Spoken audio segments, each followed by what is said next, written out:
Assalamualaikum warahmatullahi wabarakatuh. Kami dari kelompok 4 akan mempresentasikan hasil diskusi kerja kelompok kami tentang PMK terkait peraturan terbaru PPN.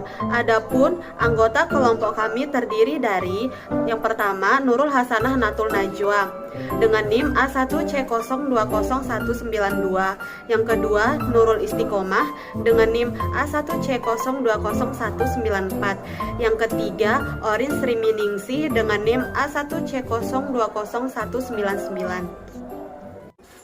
PMK yang pertama yaitu PMK nomor 61 garing PMK titik 03 garing 2022 PPN atas kegiatan membangun sendiri.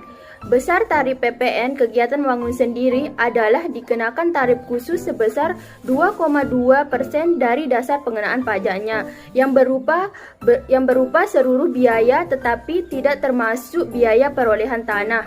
Luas bangunan yang dikenakan PPN kegiatan membangun sendiri adalah minimal 200 meter persegi. Pengenaan pajak membangun sendiri berdasarkan PMK 61 tahun 2022 terdiri dari pengenaan PPN kegiatan membangun sendiri sekaligus kedua pengenaan PPN kegiatan membangun sendiri bertahap. PPN atas kegiatan membangun sendiri tidak dapat dikreditkan sebagai pajak masukan dikarenakan berlaku bukan atas kegiatan usaha atau perpajakan pengusaha kena pajak. PMK ini mulai berlaku pada 1 April 2022. Adapun contoh kasus PMK nomor 61 tahun 2022. Tuan Jimin mulai membangun sebuah rumah pribadi pada bulan Agustus 2022 di mana luas bangunan tersebut adalah 250 meter persegi.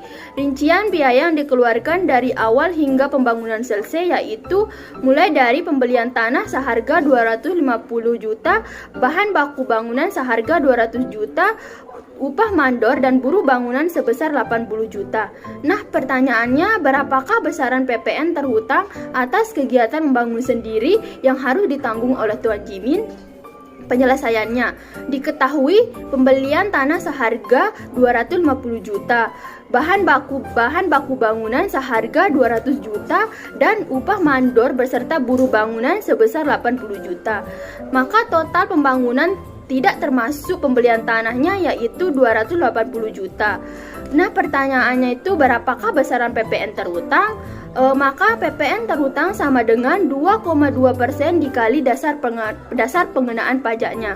2,2% dikali 20% dikali total biaya pembangunan tidak termasuk tanah sama dengan 2,2% dikali 20% dikali 280 juta sama dengan 2,2% dikali 56 juta sama dengan 1.232.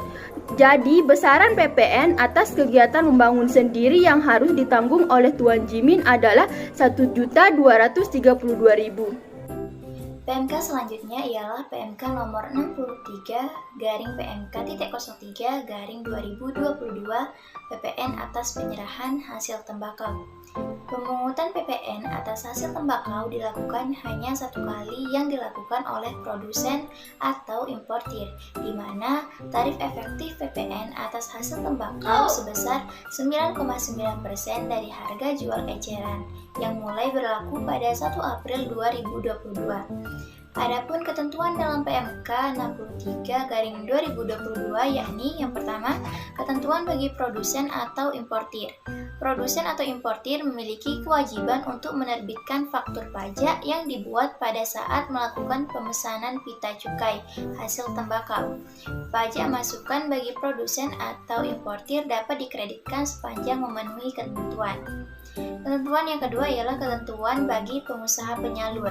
Pengusaha penyalur yang dalam usahanya hanya melakukan penyerahan hasil tembakau tidak perlu dikukuhkan sebagai pengusaha kena pajak atau PKP. Namun, apabila melakukan penyerahan BKP atau JKP lain dengan jumlah melebihi batas pengusaha kecil, tetapi wajib pajak dikukuhkan sebagai PKP. Penyerahan hasil tembakau dilaporkan sebagai penyerahan tidak terhutang. PPN dan pajak masukannya tidak dapat dikreditkan.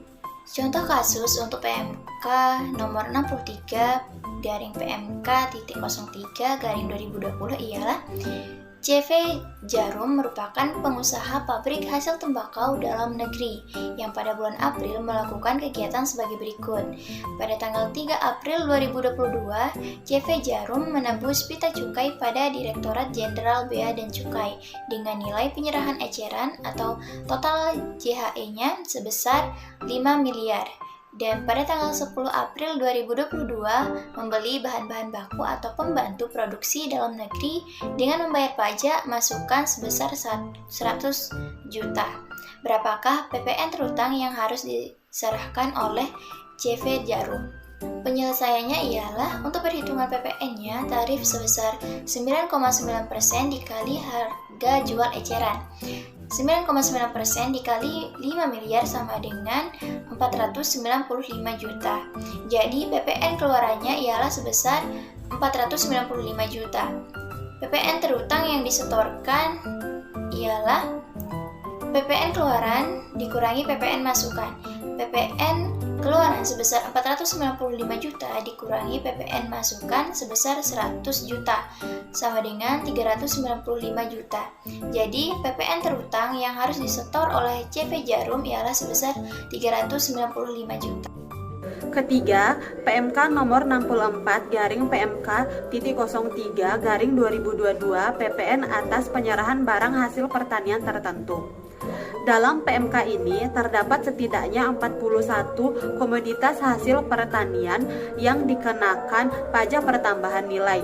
Berikut beberapa barang hasil pertanian tertentu yang terkena PPN sesuai dengan PMK nomor 64/2022 antara lain sebagai berikut. Yang pertama, komoditas perkebunan terdiri dari kelapa sawit, kokoa, kopi, aren, dan jambu mente. Kedua, tanaman pangan terdiri dari padi, jagung, kacang-kacangan, dan umbi-umbian. Ketiga, tanaman hias dan obat terdiri dari tanaman hias, tanaman potong, dan tanaman obat. Yang keempat, hasil hutan terdiri dari kayu, kelapa sawit, karet, bambu, dan rotan. Pada PMK ini, pemerintah menetapkan tarif sebesar 1,1% dari harga jual. Besar tarif ini diperoleh dari hasil perkalian 10% dari tarif PPN yang berlaku saat ini yaitu 11%. PMK ini mulai berlaku sejak 1 April 2022. Adapun contoh kasus PMK nomor 64-PMK.03/2022 adalah Jongko merupakan seorang petani padi. Ia menjual 3 ton padinya kepada pembeli yang bernama Haruto, di mana harga 1 ton padi tersebut senilai 600.000. Berapakah besar PPN yang dikenakan? Penyelesaian, diketahui 1 ton padi senilai 600.000. 3 ton kali 600.000 sama dengan 1.800.000. Ditanya besaran PPN yang dikenakan. PPN sama dengan 1,1% dikali harga jual sama dengan 1,1% dikali 1.800.000 sama dengan 19.800. Jadi besar tarif PPN yang dikenakan adalah sebesar 19.800. Selanjutnya ialah PMK nomor 65-PMK.03/2022 tentang PPN atas penyerahan kendaraan bermotor bekas. Objek PPN-nya ialah penyerahan kendaraan bermotor bekas, bukan BKP berupa aktiva yang menurut tujuan semula tidak untuk diperjualbelikan konform Pasal 16D Undang-Undang PPN. Ketentuan bagi PKP ialah PKP yang dapat menerapkan ketentuan ini adalah PKP pedagang kendaraan bermotor bekas yang melakukan kegiatan usaha tertentu berupa penyerahan kendaraan bermotor bekas, baik seluruhnya atau sebagian, dan bukan merupakan penyerahan konform. PKP wajib memungut dan menyetorkan pajak pertambahan nilai yang terhutang atas penyerahan kendaraan bermotor bekas dengan besaran tertentu. Tarif PPN-nya ialah sebesar 1,1% dikali harga jual. Contoh kasus PMK nomor 65 garing PMK.03 garing 2022 ialah PT Abadi Jaya melakukan penyerahan mobil Daihatsu bekas kepada Tuan Abigar senilai 175 juta. Penyelesaiannya berdasarkan perubahan yang telah diatur pada PMK nomor 65 garing PMK.03 garing 2022 tentang PPN atas penyerahan kendaraan bermotor bekas, pajak keluaran dihitung menggunakan tarif efektif yaitu 1,1% dikalikan dengan harga jual. Perhitungan PPN-nya ialah 1,1% dikali harga jual. 1,1% dikali 175 juta sama dengan 1.925. Jadi, PPN yang dikenakan kepada Tuan Abigar ialah sebesar Rp1.925.000. PMK yang terakhir yaitu PMK nomor 68 garing PMK.03 garing 2022 PPN dan PPH atas transaksi perdagangan aset kripto. Aset kripto sebagai komoditi yang diperdagangkan merupakan barang kena pajak tidak berwujud. Adapun penyerahan aset kripto antara lain yaitu yang pertama, jual beli aset kripto dengan mata uang fiat, yang kedua, tukar menukar aset kripto dengan aset lainnya yaitu swap, yang ketiga, tukar menukar aset kripto dengan barang atau jasa selain aset kripto. Tarif PPN kripto yang pertama 0,11% dikali dengan nilai transaksi aset kripto. Dalam penyelenggara perdagangan melalui sistem elektronik merupakan fisik aset kripto. Yang kedua 0,22% dikali dengan nilai transaksi aset kripto. Dalam penyelenggara perdagangan melalui sistem elektronik bukan merupakan fisik aset kripto. Jangka waktu penyetoran PPN aset kripto dilakukan paling lambat tanggal 15 bulan berikutnya setelah masa pajak dilakukan pemungutan. Pelaporan SPT masa PPN kripto menggunakan SPT masa PPN 110 PUT bagi pihak lain, paling lambat 20 hari akhir masa pajak. Adapun contoh kasus PMK nomor 68 tahun 2022. Tuan Masiho memiliki satu koin aset kripto dan Tuan Yosi memiliki uang rupiah yang disimpan pada e-wallet yang disediakan oleh pedagang fisik kripto X. Pada tanggal 10 April 2022, melalui platform yang disediakan oleh pedagang fisik aset kripto, atas transaksi tersebut, pedagang fisik aset kripto X wajib yang pertama memungut pajak penghasilan pasal 22 kepada Tuan Masiho, di mana 0,1% dikali 0,7 koin dikali 300 juta sama dengan 0,1% dikali 210 juta sama dengan 210.000. Yang kedua, memungut pajak pertambahan nilai terhadap Tuan Yosi, di mana 1% dikali 10% dikali 0,7 koin dikali 300 juta sama dengan 1% dikali 10% dikali 210 juta sama dengan 210.000. Demikian presentasi dari kelompok kami, lebih dan kurangnya kami mohon maaf. Wassalamualaikum warahmatullahi wabarakatuh.